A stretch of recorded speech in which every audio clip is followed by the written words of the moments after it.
So the other gauge that a lot of folks will want to add to their diesel truck alongside the pyrometer or EGT gauge is going to be to add one of these. So this is a Banks boost gauge, which is basically a manifold pressure or an intake manifold pressure gauge. Now this unit from Banks is essentially an old school mechanical style setup. So off of this brass fitting on the back, it wants a connection to your intake manifold or something thereabouts to be able to measure the pressure. And what Banks includes for that is a spool of hose and a collection of different fittings to allow you to connect that hose to something. So if you have an existing vacuum line or something of that nature, they've got that T, they've got these two 90-degree fittings that will connect into something, and this fitting here. So in my case, what I'm going to do is take advantage of some of the holes that are already in the intake plenum and use that as my location for tying in this boost gauge. Specifically, what I'm going to do is I have this sensor, and this I believe is a intake air temperature sensor that I won't be using because I won't be retaining the computer in this application. And so what I'm going to do is put this bushing in its place in order to provide a place to put that last fitting. Let's go ahead and do the installation. So to get our bearings on where we're at on top of the engine here, looking at our intake plenum, we've got our intake horn here and this plate that runs across the whole front of the engine or side of the engine. That is our intake plenum. And originally there's a couple of sensors installed, one here and one in this hole back here. This rear one is where I believe this sensor was located previously, although it could have potentially been the other way around between these two sensors.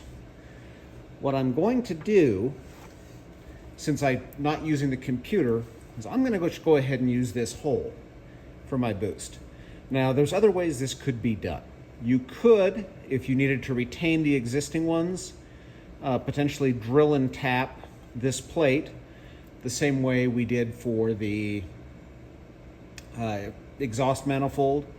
Or if you had something else, like say this fitting down here, or this plug that's back in here, that made sense as a place for you to tap your boost pressure, just some place where you'll be able to see the pressure in the intake and report that back to your gauge.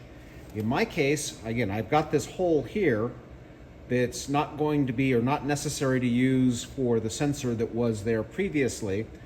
I need to plug it off or cap it off anyway, so it's a nice easy place to plug in my boost sensor.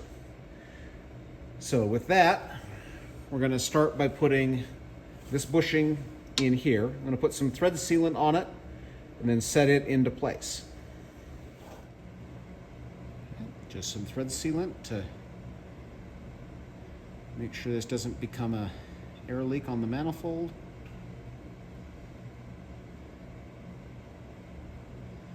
This is a 1/2-inch National Pipe thread by 1/8 inch bushing.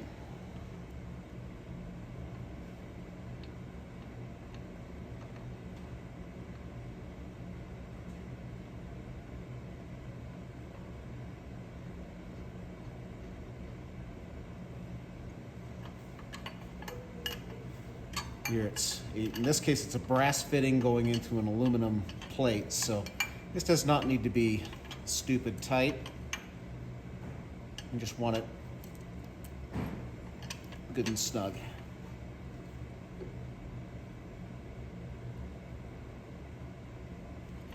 Okay.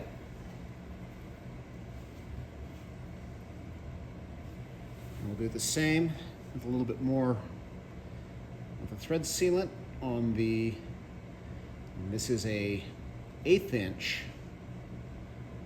NPT fitting that Banks supplied.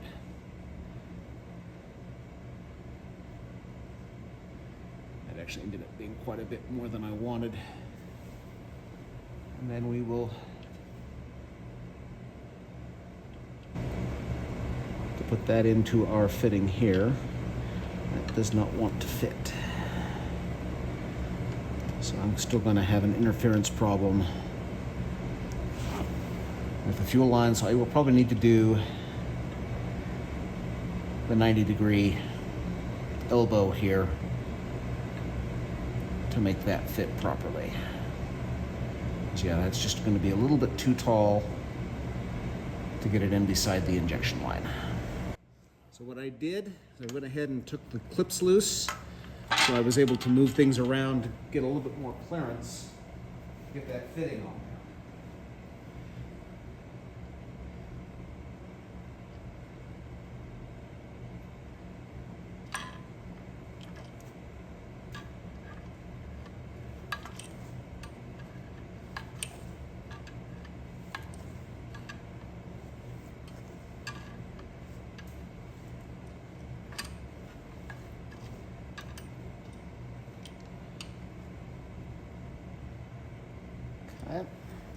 Now, I'm looking at that